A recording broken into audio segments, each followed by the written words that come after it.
Hey pretty people, I'm back with another video. Today I have my good friend, sorority sister, Aquarius brethren, what else are you Aquarius,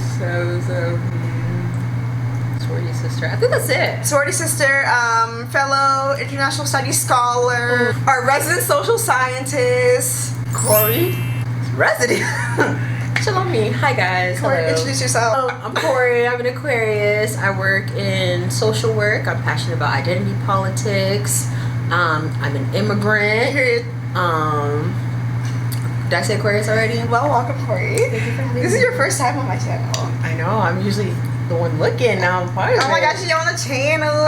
Today we are here to discuss the Damon and Joe beef. Dum dum dum. Don't insert the music.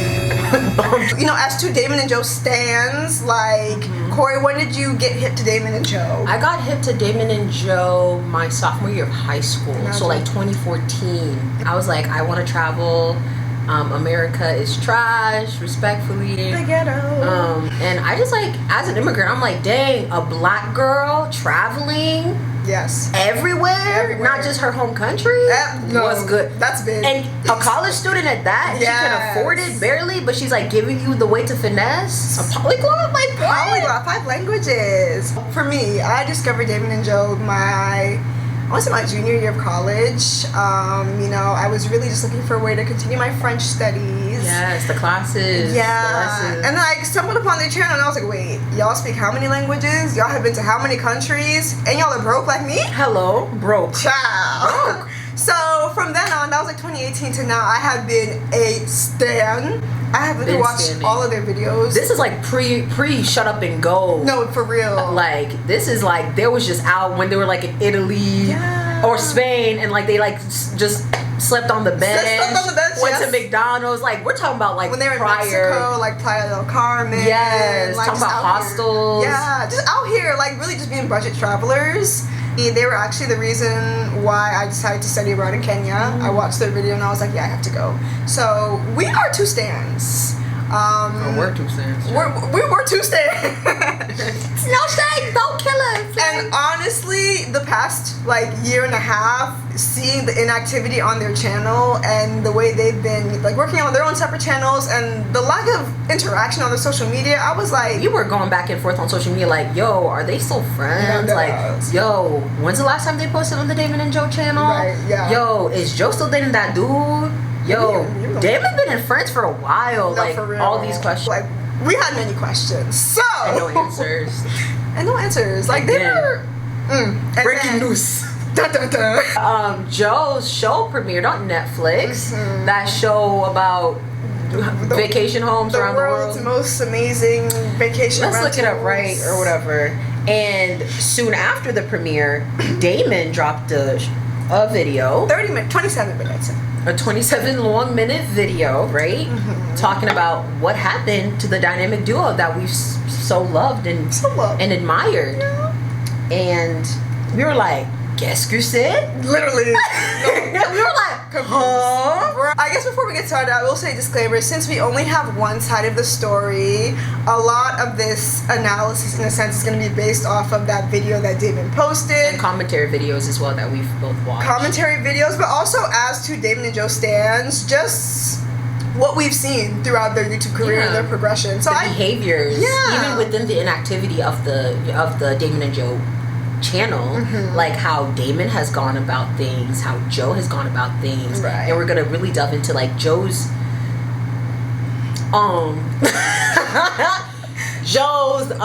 disclaimer again. patterns. Like, I love Joe because, you know, we are both children of immigrants. Well, she's a real immigrant. fresh off the boat. Second generation, I guess. Black women of color. Well, we're black. We're not women of color, period. We stand Joe. So don't be coming out here with, no, I guess we're anti-black. And no. We the last people that are anti-black. Because, yeah, I mean, yeah. Anyway, where should we start? Like, Where shall we start? 'cause it's- I think we should really start with the Damon video. yes. Because that really, even though it's very much so SparkNotes version of everything that happened, I Yeah. think it's a good start. Because even with that, we can also in parallel talk about that amazing beach house vacation homes or whatever. Whatever. each day. The world's most amazing vacation. That's really just long. Girl, it's called The World's Most Amazing Vacation Rentals. Oh, period. And it's like Joe, this other YouTuber, and this luxury real estate agent from like a Bravo show from back in the day. Which, all right. Honestly, props to Damon because he really, I think, did a decent job of like just being transparent. I really applaud Damon because Damon was the one hurt in the situation. Literally. He was the one who got screwed over. Yeah. Like in terms of all the resources that and opportunities that were presented to both of them, he ain't on the show with Joe. Mm-hmm. So and that was their goal, like to get this travel show that wasn't like the normal commercialized quirky one. That's commercialized. This is a completely commercialized. And also respectfully, Joe, you're not a real estate agent.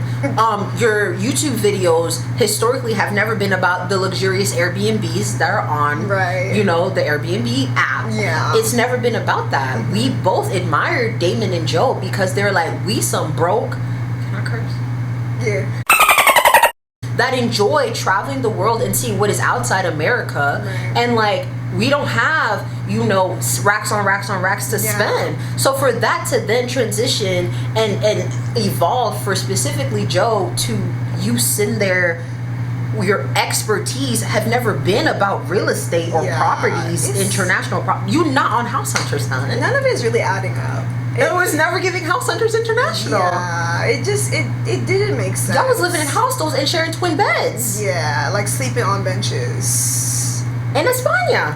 Yeah. ¿Qué pasa? Like, what's going on? So let's start with the video then. Okay.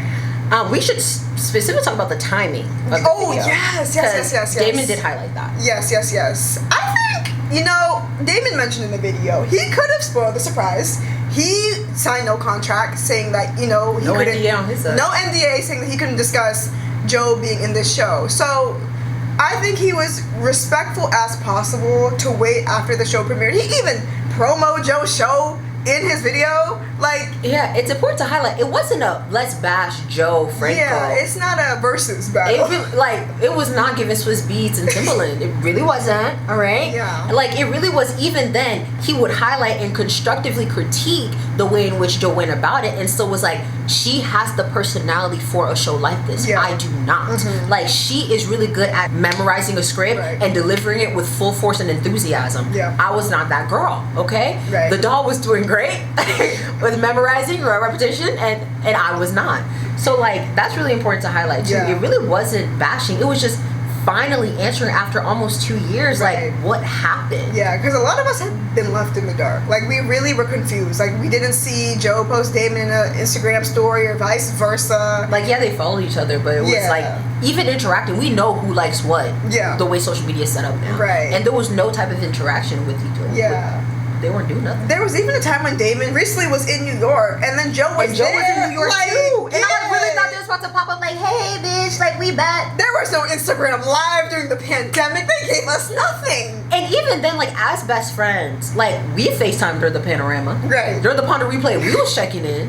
And there was like none of that. Nothing. Like, yes, they weren't in the same area. Right. But they've been not in the same area before, and they still made it work. They literally used to make videos. Like, I remember the little 20 for 20 videos? Hello. When she would be in, like, Rome and he'd be in Paris?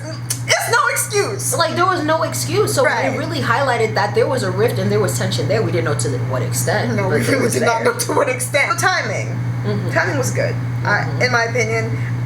You know, people always like to say that YouTubers don't owe their fans anything. Yes, you do. Yeah, I disagree. We pay your bills. You would not be who you are without us. Without the views. Like, I think it was time. Like, we deserve to know. Like, we are fans. Like, we want to see y'all thrive together, and y'all have given us nothing. Yeah, nada. And it's important to highlight, there needs to be a chapter ending, and I feel like that's what Damon did. Yeah.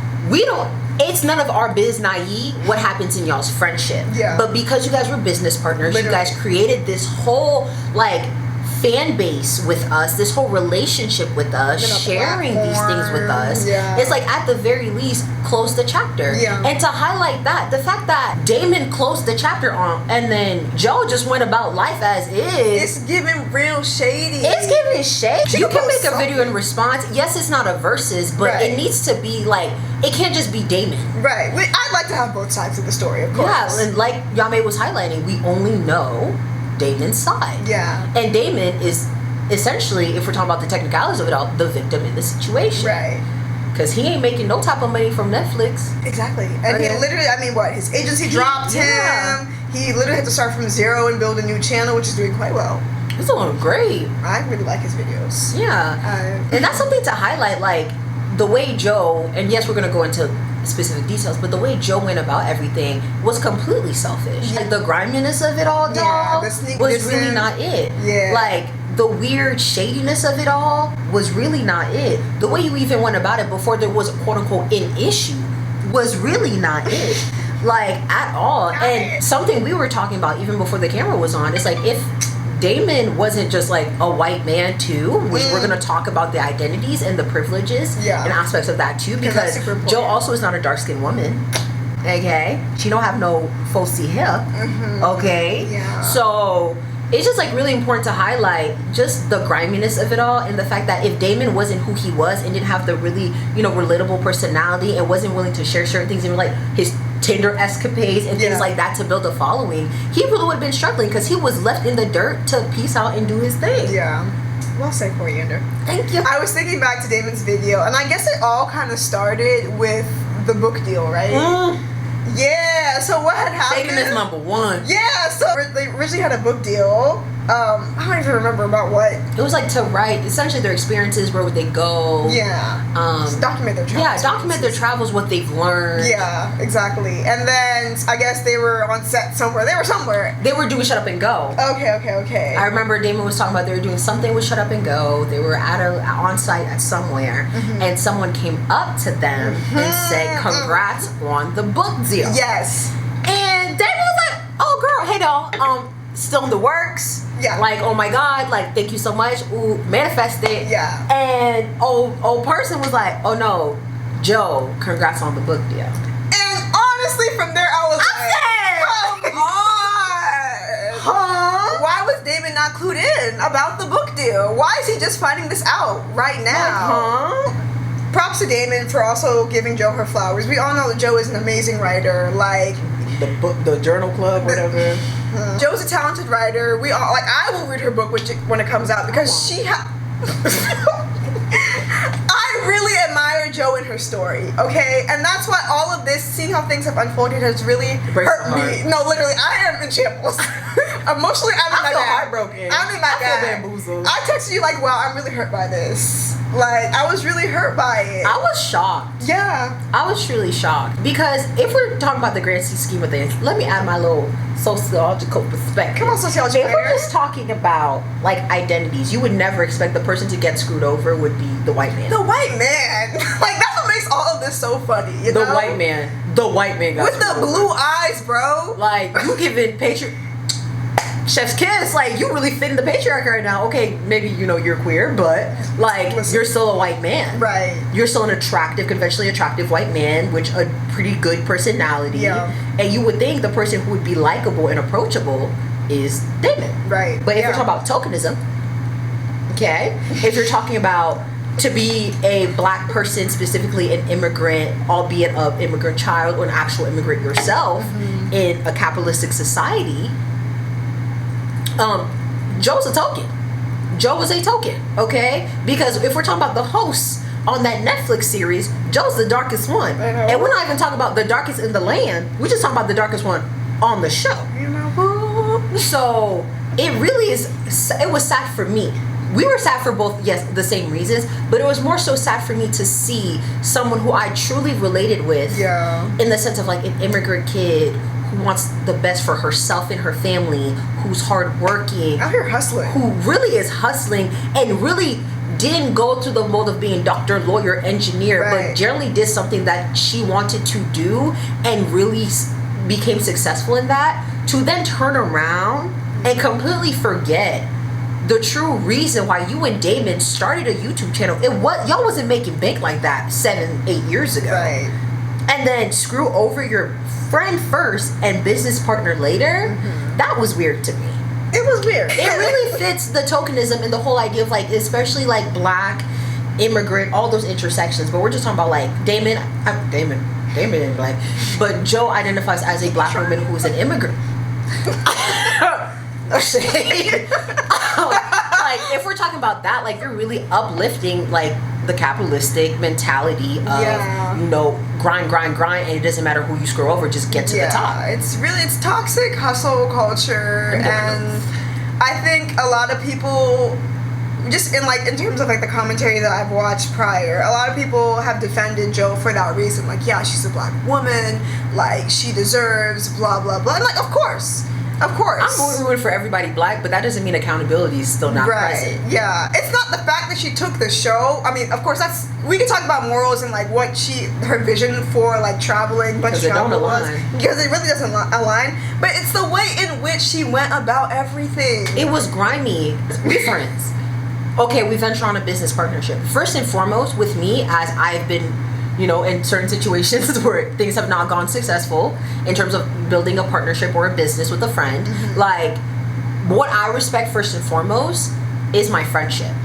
What I respect first and foremost is communication and transparency in that friendship. Because we're both winning, we're both winning. So there's this weird mentality that is unspoken, and I feel like Jo is really the prototype of like, I need to be here, and whatever happens and whatever needs to happen will happen, and whatever I need to do, I will do. Yeah. Because I didn't have this growing up, and my family historically didn't have this, and I need to make sure we good at the end of the day. Yeah. But the gag is, we can both be good. Right.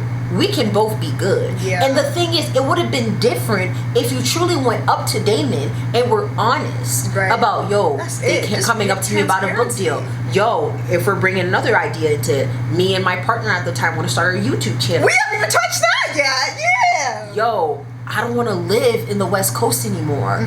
Yo, I want to buy my mama a house. Yeah. Like, those are things as friends and as someone who we've built that rapport with each other, and you've seen a lot of the things I've personally been dealing with and I've had challenges with.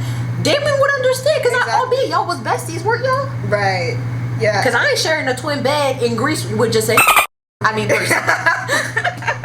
And I think that's also what was so charming about their duo, is because they were so different. I mean, Damon, white boy from Fort Wayne, Indiana, grew up in a trailer park. His words, not mine. He says it every day, every video. Jo, you know, Brazil, Tudo bang, from Connecticut, which I'm from, and I got comments on that. Yeah, like, girl, I'm from the tri-state area. Literally scrubbing toilets with her mom. Like, I get that. Hustle mentality. But the thing is, you guys both had hustle mentalities from just different backgrounds. Exactly. So Jo, Damon would understand to a certain extent you needing to do what you need to do to, you know, accomplish your financial goals. Exactly. Accomplish your professional goals. Accomplish your social networking goals. Yeah. Like, just talk to them. Yeah. Like, it doesn't have to be done in this very grimy manner. Like, that just... Like, is this Big Brother? It just wasn't given. But let's talk about the YouTube channel. Let's talk about Brazilians. Who remembers that chapter of the YouTube? Y'all remember that? Brazilians. You remember the couple with the curls? The 3C, 3B curls? That was ghetto. I said it. The I teach you Portuguese, you teach me Punjabi video. The travel to Bordeaux videos. It was cute. It was nice. It was refreshing seeing. Let's start from the beginning. It was refreshing seeing Jo in a relationship. Yeah, and another side of her. Yeah, another side of her. This whole multiple streams of income, like anything to get the bag. Like, yeah, I can do everything. But no, if you and Damon clearly said that would be a conflict of interest. Starting a YouTube channel with another person and then promoting that in your Instagram bios. What's not to understand about that? Like that was something y'all settled from the get-go. Right. As being a conflict of interest. Damon didn't just pull it out his behind. Yeah. About because Damon, I'm sorry, I'd be more interested in watching Damon date. No, for real. Than you. With Damon. I'm like, you a cishet woman at the end of the day. Right. And Damon posted how many videos about his Tinder escapades on the Damon and Jo channel? On the Damon and Jo channel. For them, Damon could have profited on his own channel with that, because they was getting views too. Exactly, and that AdSense goes to both of them. Both of them, because there's a contract as business partners. Yeah, even though Damon's the one making the videos, sharing his stories.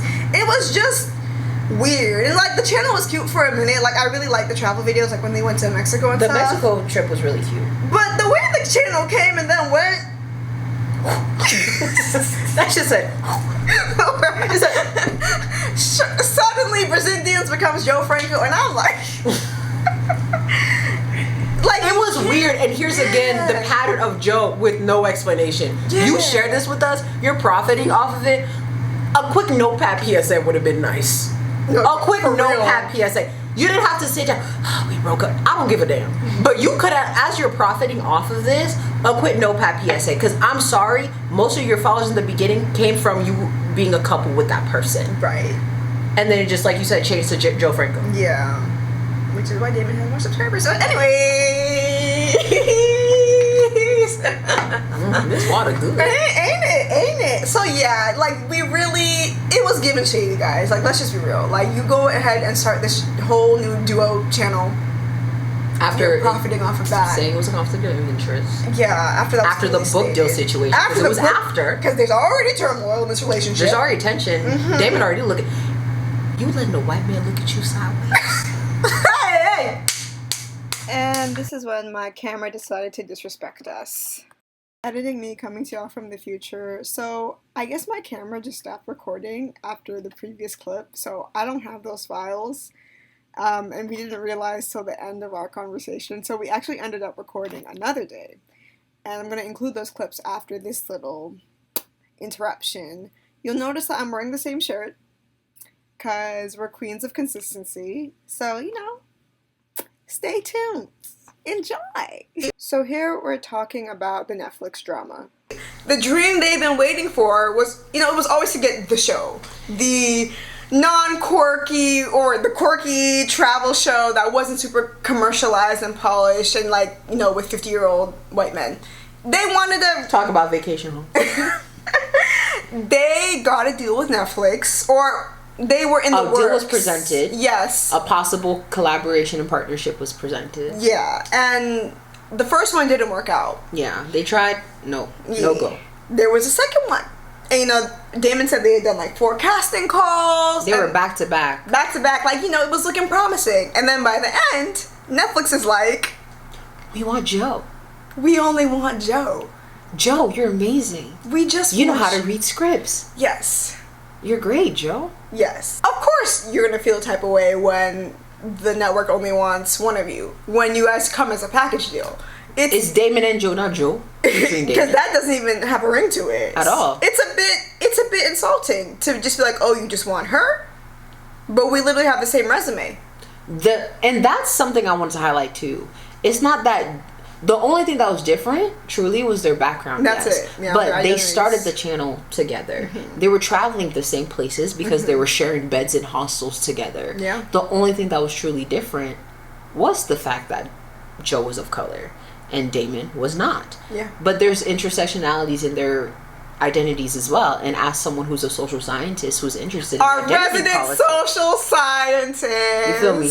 Like, yes, there's intersectionalities there, but that really was their core difference. Yeah. And that's something I want to highlight in this conversation. I kind of want to present here is like there was kind of a tokenization, if that's even a word. Actually, what he said, the tokenization of the situation. You feel me? Like, it was really interesting to me when Damon highlighted the fact that they wanted Joe, albeit they have the same resume, speaking because the same languages, speaking the same French, Portuguese, English, what have you, Spanish, what have you. But you want Joe, but you don't want Damon, because anyone can, you know, through practice, read and, you know, vomit back out a script to anybody. And they both have like refreshing personalities. Like Damon is very entertaining. He's so interesting. Damon is pretty on the. Damon's a white man, okay? He's cute on the eyes, and then on top of that, the intersectionality of him being a gay white man, or a queer rather white man. Technical difficulties, but we're back. We back at it. Yeah. Corey, take it away. So I guess I was specifically highlighting is like, yes, albeit that they had the same resume, there was a difference in their background, right?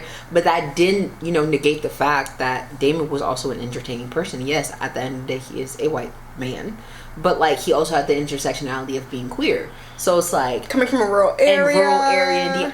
It's not even rural, like Trail Park. Yeah, Trailer Park. It's interesting. Yeah, it's very interesting, but that just really highlights. Oh my God, historically, LOL.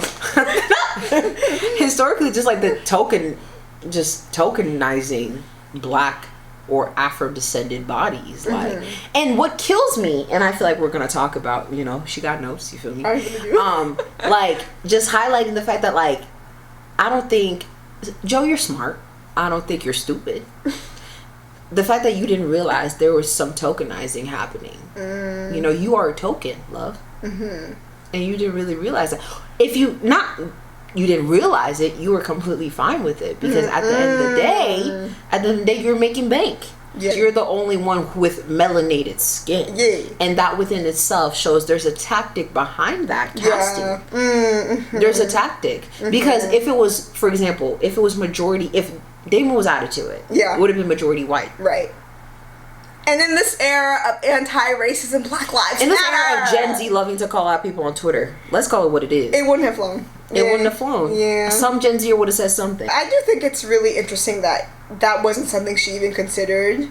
I mean, but we don't know. We're not in her mind. But from the outside looking in, like, I wonder if Joe had considered the and you know what kills me, y'all, man? Even in the video, there were some undertones that Damon understood. Oh, what you mean? Like, I feel like there was some undertones. And I feel like Damon also understood his identity as a white person, that he is not the one who should be calling out that there's some tokenization happening. But, like, the way he even framed a lot of the points that he was making about the fact that, like, yeah, like, Joe has a personality to, you know, be hosting a show like this, talking about, you know, best vacation homes around the world, and like Joe, you know, is adamant about her work ethic and is hardworking and knows how to get to the bag. Like, there was some undertones there. If you really watch and remember what Damon was talking about and the points that Damon was making, it was like, I get why Joe was more willing than I was to get that position and to be in that role. But if you really read through the lines, you know, in between the lines, you see that, like, it was really Damon being like, she's a token, but there's a reason why she's a token, is she has to get the bag, because there are things that she has to think about, and there's a, you know, reputation that she has to uphold as a Black woman, which we will asterisk, okay, footnote, that I don't have to worry about as a white man at the end of the day. Because you look at Joe, you don't be, I mean Damon rather, you look at Damon, you're like, oh, that's queer, that's a queer person. Like, you just see a skinny white boy. So I feel like there's some undertones there within even what the points that Damon was highlighting. Go up, Coriander! Yes! No, I really didn't even think about, because I mean, I don't go to Damon and Joe for social commentary, right? But you know, like, why would I? Yeah. A white man in a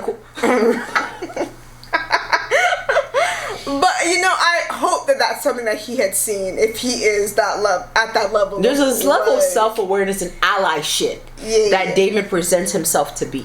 That you would be daft to not see that as a thing. And it's like, and I even think within those undertones, right? Within those undertones, it was not him bashing Joe, but realizing that's really something that Joe has to think about. Yeah. As a person of color. Yeah. And he doesn't, because the stakes are much lower for him. Yeah, he comes from a less than privileged background, but he had privilege then, he has privilege now. Like, he can get away with just going and living in Europe, living in Paris for years. Indefinitely. Indefinitely. And blending in, even though he might have an American accent when he speaks French, because he's Eurocentric, like he displays those features, whereas Joe or me we would have a harder time doing that. So I mean, there's a lot to be said about privilege on both sides of this spectrum, but I really like that. That's a good analysis. That's good. I'm running my notes. So Joe gets the show. Damon is like, okay, my life is ruined, it's in shambles, you know, gotta start from zero. He's upset, rightfully so. He's like, I'm going to Paris, because we know Damon loves Paris. Oui, merci. And that's another thing to highlight. Why do y'all white men love Paris so much? So, you know, they don't speak. Damon said for like 7 months. Yeah, they don't speak for a minute, a break. That's crazy. I mean, these are best friends. That's a long time. We don't be speaking every day, but we don't not speak for 7 months. So, you know, they don't speak. One time, Joe is on a break, and she texts Damon. And Damon was like, I didn't want to hear from her. Again, and that's real. So, like, given how she moved, we gotta give space for his emotions. We have to. You really let me support a white man. I know, it's crazy. I hate to see it. I'm saying it's okay for him to feel the way that he feels as a white man. Because of you. But there's one thing he really said that I really resonated with. Just, you know, as people who go through hard times, who go through hardships, he said, "This isn't my story, so I didn't make it my story." That is something I wanted to highlight so much, which I genuinely respected Damon for, is him literally be like, I'm only saying my side. Because there's three sides to every story. There's Damon's side, there's Joe's side, and there's the objective truth. And he's like, this is my side, but this is not, I can't tell Joe's side. Right. And something to highlight, which I is the fact that Joe is mute this whole time. Just mute. Like, shorty's been a month. We want your side too. When this is your sole source of income, like this is your career, and suddenly this is everything taken away from him. He had no way of supporting himself. He had to start from zero. That's hard. And like, that's something, just as friends, and that's something I would have I don't know if Joe will ever see this. I want to post to Joe. Joe, you better watch this. I want to post to Joe Franco. Joe Franco. Joanna Franco. What did you feel knowing that you literally ripped the rug under somebody's feet? As a person of color who has been disenfranchised historically just by the color of your skin. I know you don't really feel that and see that because you don't see color. But how did it feel? Drag. How did it allegedly feel ripping the rug under somebody's feet? Albeit their identity as a white person. Yeah. Because they're still a person. Facts. And that's something I wanted to post. Yeah. Sit on that one, Joe, while you in Greece. So that kind of brings us to the end of my notes. I really do think that, you know, from the other commentary I watched, a lot of people are out here supporting Joe because of her identity. Child. And that's something I want to highlight. And that's get my notes. A bit concerning because, listen, I get it. We are disenfranchised individuals. Life is significantly harder for us as black women, as women of color. But that doesn't give you the right to just go act and grime. Where's the integrity? Where is the integrity? Corey, do you think that Joe was wrong in taking the show? Listen. My morals say yes. Ooh, My okay. morals say yes. Speak on it. My morals say yes in the sense of like, we're friends.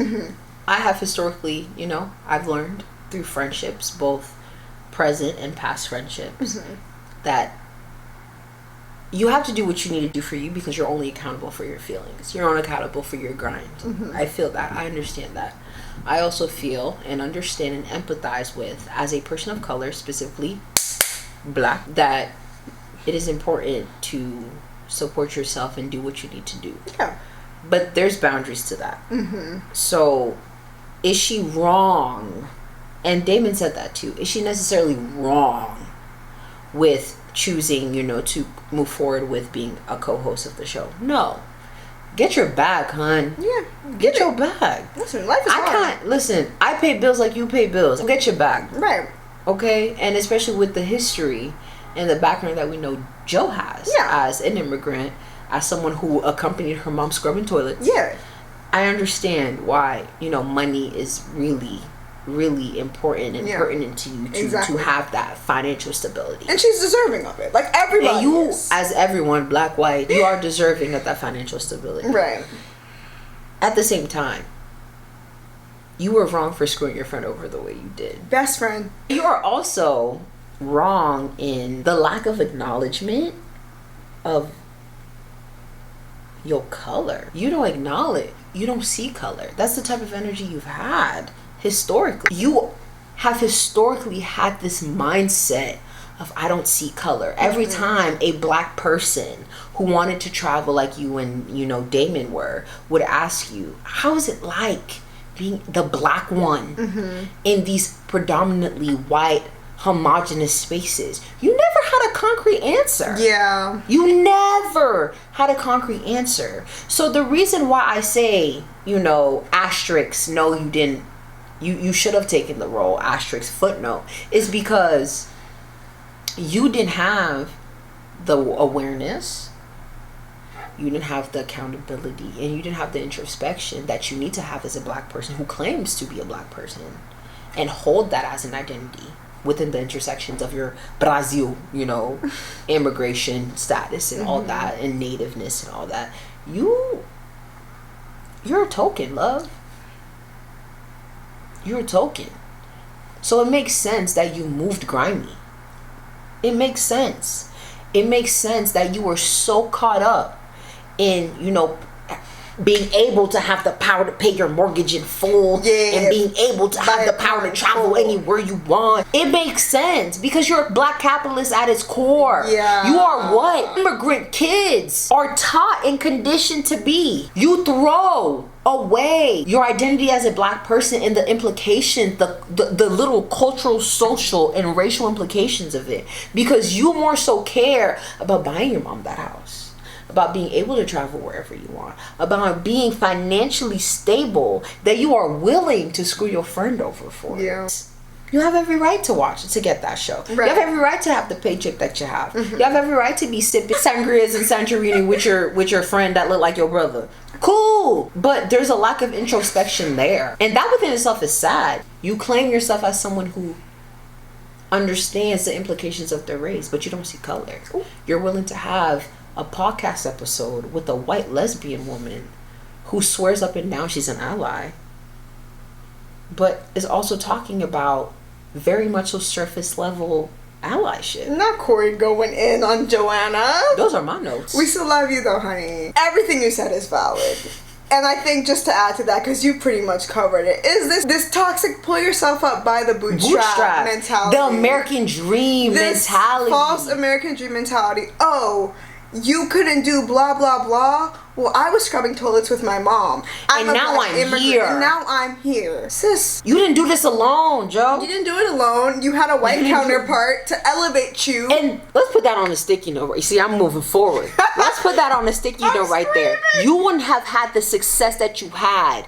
Yes, it took years, but it was still at an accelerating rate. Because there are solely black traveling women who did not have the success that you had because you had a white counterpart in Damon. Let's call a spade a spade. You didn't do this by your own. It worked. You didn't do this by yourself, Joe. The black-white duo worked. So you have to also take that into account of where you are today. Let's also mention the fact that she grew up in Connecticut. I grew up in Connecticut, shawty. Had Shorty been in the Bronx and Brooklyn, you knew how to maneuver this. Yeah. You were born to condition yourself and live in a space of whiteness. That's why you're successful in the way in which you are. I grew up in the state of Connecticut in a richer part. Ooh. In a richer part. I understand how to finesse tokenism. But the difference between you and I is I understand that the fact that I have finessed my tokenism.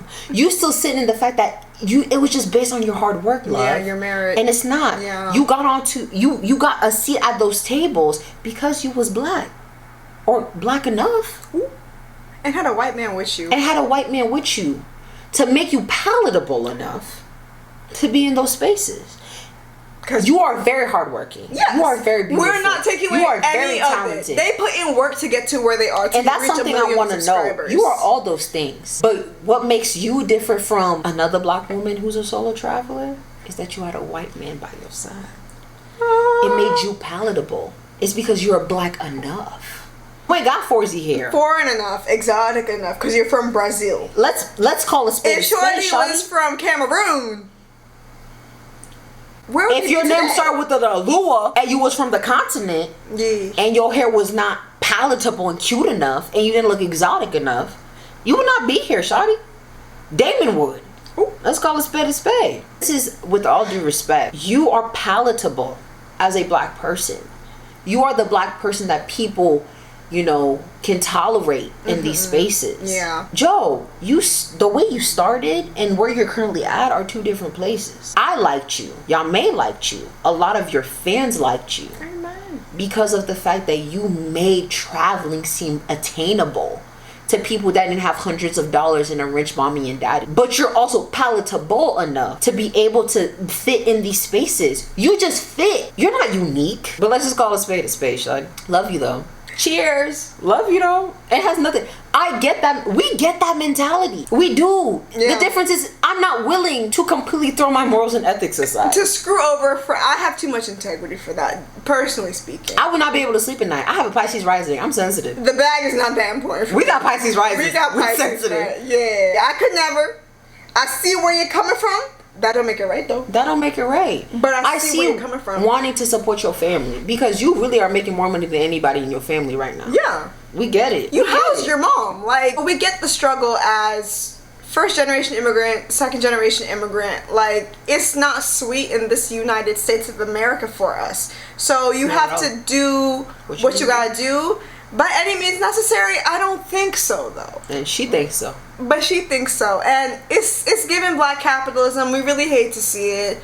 Joe, you know, we wish you the best. We want you to thrive.